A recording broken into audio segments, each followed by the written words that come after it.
Welcome to Franchise Marketing Radio, brought to you by SeoSamba.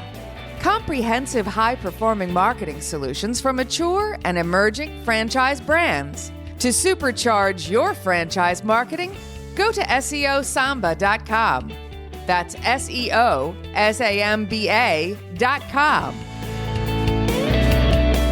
Lee Cantor here, another episode of Franchise Marketing Radio, and this is going to be a good one.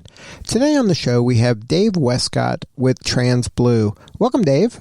Good morning. How are you? I am doing great. I'm so excited to learn what you're up to. Tell us a little bit about TransBlue. How are you serving folks? Yeah, thank you. We are in the construction industry, so we provide residential customers with outdoor living space experience. So anything from a pool to a patio to a deck or a covered entertaining space on the residential side. And then on the multifamily commercial side, we focus on roofing, asphalt paving, siding, painting, so on and so forth. So a little bit more hardened services on the commercial side. But that's a little bit about what we do. Can you share how the concept got started? Did it start as kind of a mom and pop that organically grew into a franchise, or was it built to be a franchise all along?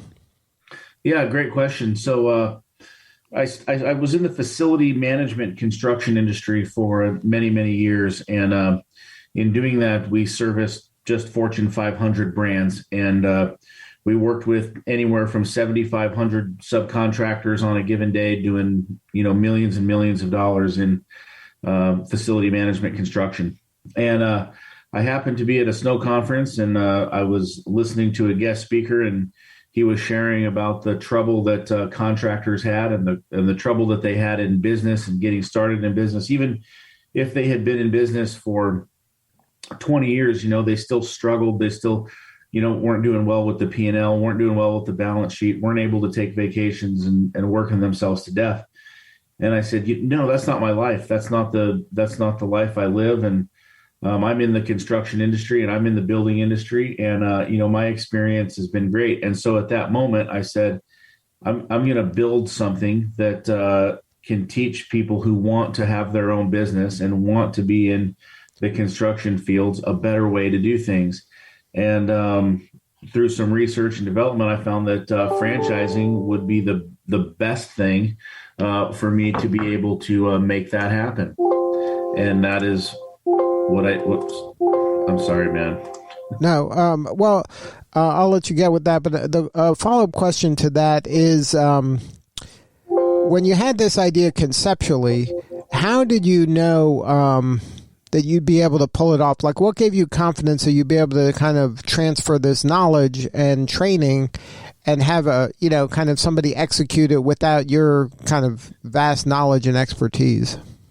Yeah, so we've made the construction process very simple. What we want to do is, really rely on the subcontractor network, on that network of expertise to enable the business owner and his team that he builds around him to be successful. For example, if I've got an asphalt paving project that's coming up, or a customer says, I want to pave my driveway, that owner doesn't necessarily have to be an expert in every single piece of, asphalt construction. But what they do need to do is align themselves with the correct partner. And so by aligning themselves with the correct partner, that partner can come in and properly do the demo and properly do the installation of the asphalt. And so that makes that piece of the business very simple and very straightforward. And then you want to have, hired a good staff. I think that the right people in the right seats is something that, you probably hear a lot about. But really having a project manager who has experience in the field, helps to measure those KPIs that your subcontractors are working on for the different projects that they're executing. Does that make sense? Yeah. So is your ideal franchise candidate and great project manager, or do they have to be like kind of have a background in construction to know what's what? Or is your training and ecosystem so robust that you have that knowledge, so I don't have to necessarily know if this guy's a rock star? You have tools or resources for me to vet this person to know if this guy really is a rock star. Yeah, that's a great question. So primarily we look for franchise owners who are outside of the construction field. We look for guys who have, a good executive background. They're good at managing people, because that's truly what this business is it's managing people. And so, once we find that right business owner, we want them to hire the right staff. And I think that's consistent amongst all brands and all businesses. You need to put the right people in the right seats to be successful. I wouldn't say that, the business is dependent on the project manager or the salesperson, but you want the right people in those seats so that they can execute properly. And then I would say that it's 100% based on, finding the right team of subcontractors to work with, because they are the backbone of your business. They've essentially replaced that frontline worker in our brand. Right. So then this person, the boots on the ground in a given market, has to be able to align themselves with the right people that are doing the actual work, because they're the ones in someone's backyard. They're the ones that are interacting with the owners of the house. So they're kind of your brand in a lot of ways. So how do you kind of protect yourself from, kind of horror stories that a lot of folks have when it comes to these type of workers, when they're going with just an individual worker to do a project? Yeah, great question. So, you want to work with a reputable company. And I believe that it all comes down to a culture of compliance. And I think it starts what we call the RFP process. When we have a project and we're going to take it out to bid, it all comes down to how well did they fill out the paperwork? How well did they, communicate with you along the process? Are they licensed, bonded, insured, right? What does their online reviews say about them? How do they brand their business? We want to partner and align with, the best companies on the market. And so by doing that, if we can identify from a compliance standpoint that they're checking off all the boxes, we know that in the field they're going to execute at a high level. And that is really what enables us to separate ourselves from, more of the chuck in the truck versus an established business that's there to grow and perform and provide excellent customer service. So you have kind of certain red flags, yellow flags, green flags, and they got to be pretty much all green for you to do business with them. That's your recommendation to your franchisees?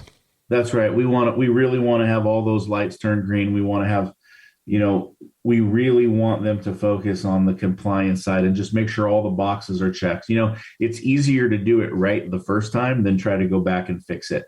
So, if we can, conquer that and do that, that really works out well. And there's a lot of amazing contractors out there doing amazing work. And so we really want to make sure we're honing our skill and using the right partners in the field. Now, you mentioned earlier that the ideal franchise candidate isn't necessarily someone in construction. Is it harder for you to find them because they're not in construction, so they're not even considering construction as a franchise? So how do you kind of identify them to even get into your funnel to have a conversation with them to begin with?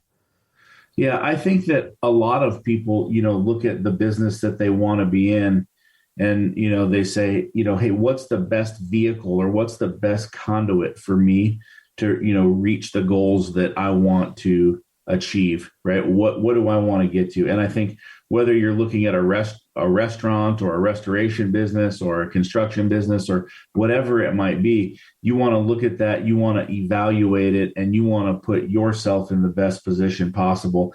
And I think that, we align strategically, with a higher level thinker based on the fact that, our business is asset light, meaning you don't have to go out and purchase a bunch of construction equipment to do the work. It's asset light in the fact that you don't have to hire, 50 construction workers to start executing projects, right? You're going to rely on a subcontractor network. So it keeps the cash flow at home. And the other thing is that it's quick turn money, right? Like at the end of the day, you do a project, you collect a down payment, and you work on a project, the project is over, you collect your cash. So it's quick turn on the cash flow, which I think is really exciting for a lot of people. And I think when they're evaluating the different business opportunities before them, they're taking those things into consideration, and they're saying, what's going to allow me to hit those goals and dreams that I've put out before me? And I think TransBlue checks off those boxes for them. And I think that most people look at a variety of different brands when they're doing their due diligence and their research. And I think, we're a front runner for those type of individuals. Now, have you found a channel or a kind of place to find these folks that's working extremely well for you, or is it kind of hit or miss and you're just trying a lot of things and the totality is what's helping? Yeah, I mean, I would say that early on we definitely did the shotgun approach, right? Like, hey, let's join this portal, let's be on this, let's use this. I mean, all of the different things. And I think that we had to learn and hone and grow. And I think that, we had to be honest, we had to learn who our ideal candidate, was in the beginning, and on day one, you kind of have an idea, but you don't necessarily know. And so I think we've done a good job at honing in on that. And I think that, for the most part, we're, driving a lot of people through our website, through a lot of SEO work and a lot of work on LinkedIn. I would say that's primarily the two generators that we're using to, find and locate our candidates. So how has your franchise growth been? It's been good. We had, I think year one, we started off with 3 units. And then year 2, we brought on 16 units. This year we brought on 3 units. So we have a goal of 17 more for the year. So, we're excited for the growth. We'd love to hit 30 this year, but I think that realistically, we hit that 20 mark, and that's what we're shooting for. That's what we're budgeting for. That's what our trajectory looks like. So, that's where we're moving towards. Now, as the founder, have you been surprised at the things that you've learned in this adventure? Like, having these now boots on the ground in multiple markets now, has that kind of helped you create even better product from learning what they're doing and what they're successful at in their local market?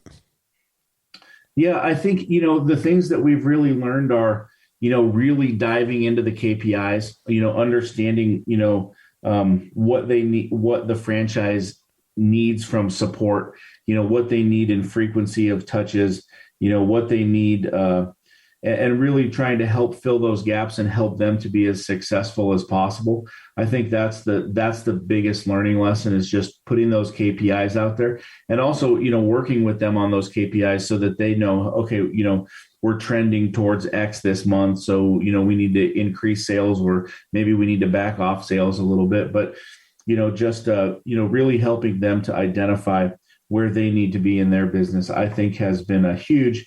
And the other thing that I, learned along the way is that, they're not employees, they're their own business owners. And so, they're going to make decisions a little bit different than they would if they were an employee of TransBlue.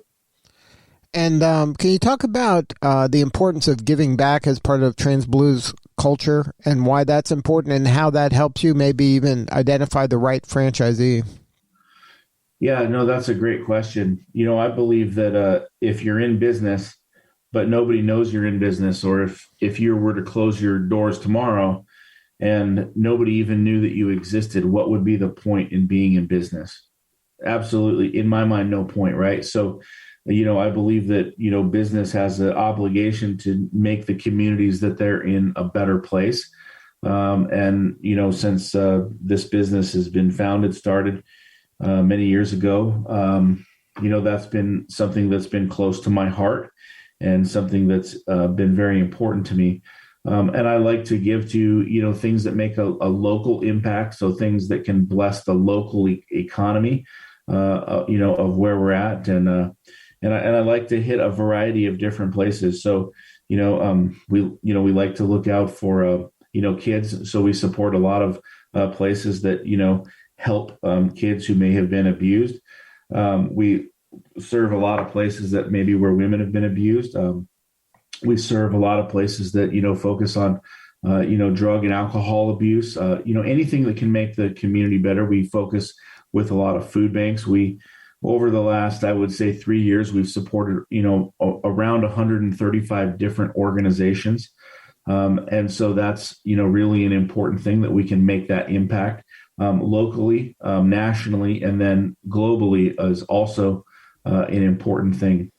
to us in business. And so that's kind of the key metrics that I drive by. I think it's important for company morale and team morale. It's nice to say, hey, we're giving to something that's bigger than just TransBlue. I'm working for something that's more important than just TransBlue. Like, we're a business with a mission.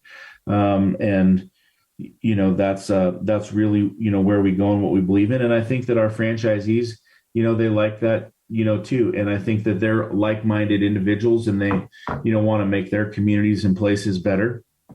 And I think from a hiring perspective, we've brought on some amazing individuals who work at TransBlue, who have joined because of how much we give back and because how involved in the community we are. And maybe we wouldn't have had access to all of those individuals, if we weren't, so prominent in our local markets.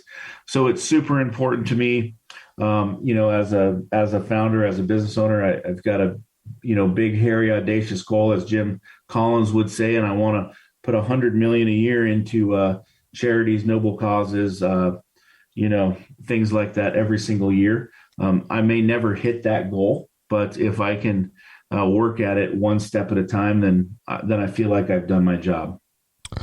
Yeah, that's commendable, and I wish that more business owners and founders really embraced that bigger why and really leaned into serving their community, because I think, like you're finding, that that's really where it pays off. Your business does well, the community does well, everybody wins. Yes, sir. It's very, very true. And you see it, right? You see the fruit of it. Yeah, and it trickles down. Forget about the money part. It trickles down to, like you said, your people and the people of the community. They root for you, and business is it's not easy. So you need all the help you can get. Man, it's true. The comment that business is not easy is very true. Business is tough, and at the end of the day, you have disappointing days. We all do. Everybody, every business has things they wish that would have gone better. But I'll tell you that sometimes on those days, you look at what you've given back to, or you get a letter from somebody saying, hey, thanks for, helping change my life. It makes all of that worthwhile. And it says, hey, man, this is why I'm here. I'm glad that was a tough moment, but, this is making my life better, and this is what I'm here for. And so, giving and being charitable, whether it's monetarily or whether, we're out there actually working on a property, which we do, it makes you feel great. You know what I mean? It's like instant shot of positivity, right? Right. And so I love that. Yeah, and that's why we're all here. I mean, if we're all here just to accumulate wealth, then I think that we're missing something. There has to be a bigger why than that. And I think that your goal of wanting to give back and having that big, audacious, hairy goal of, being able to help more and more people is admirable. I mean, the people you're going to attract to this are people who believe the same thing, and that's what you want. And then everybody benefits by that. Yeah, we got to have our own brand of crazy, right? That's it. I mean, I'd rather have the crazy of helping people than destroying people. So I'm rooting for you. Now, is there any kind of industry trends coming up that get you excited, that is kind of bullish for your brand and for your business? Yeah, I mean, building and construction has just been awesome. I mean, going into the pandemic, I'm going to be 100% honest with you. It was a little frightening. Like, hey, what's going to happen? What's going to happen with construction? What's going to happen with these mandates? And everybody went home. And everybody was working from home, and everybody said, hey, man, I got to get outside, and I got to I got to get out of my house, and instead of spending that money on a trip to Vegas or a trip to Paris or whatever it might have been, or whatever else they were doing outside, they started putting that money back inside their home, on the inside and the outside. And the work on swimming pools, the work on outdoor living spaces, just extending their home into their backyard. If you can pick up an extra 1,500 square feet, if you can cover it, put a pool in it, add a barbecue, a seating area, a fireplace, and you can hang out there all summer long, or the kids can hang out there and have some fun while you're working inside. It's an extension of the home. And so, that has been absolutely incredible for our business. I mean, the construction and it just went through the roof like we'd never seen. And so that's been exciting. And to be honest, it hasn't stopped, and all of these, brands that you see out there, Amazon, Google, and all, you've got all these folks working from home and they're learning, hey man, we can work remote and we can, live our life there. And so I believe they're investing in their properties, they're investing in their homes. You're seeing, the housing prices increase. And so, it's been exciting. And when we look at, the housing market and you look at, the possibility of recession on the forecast, we go back to 06, 07, 08, when everybody said, hey man, we're in the bubble. Well, we don't hear a lot about a bubble, right?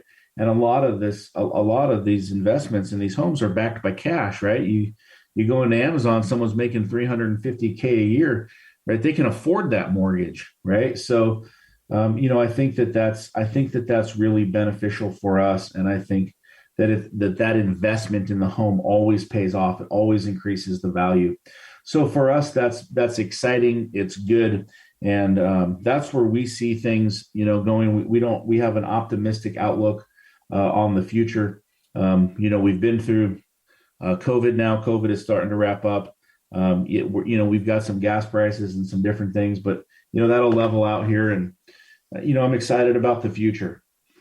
Amen to that. Now, if somebody wants to learn more about TransBlue, about the opportunity, is there a website?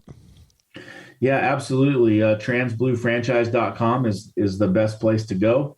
And that's got all the information, about the business and how to get a hold of us. Well, Dave, thank you so much for sharing your story today. You're doing important work and we appreciate you. Hey, thank you, man. I appreciate it. All right, this is Lee Cantor. We'll see you all next time on Franchise Marketing Radio.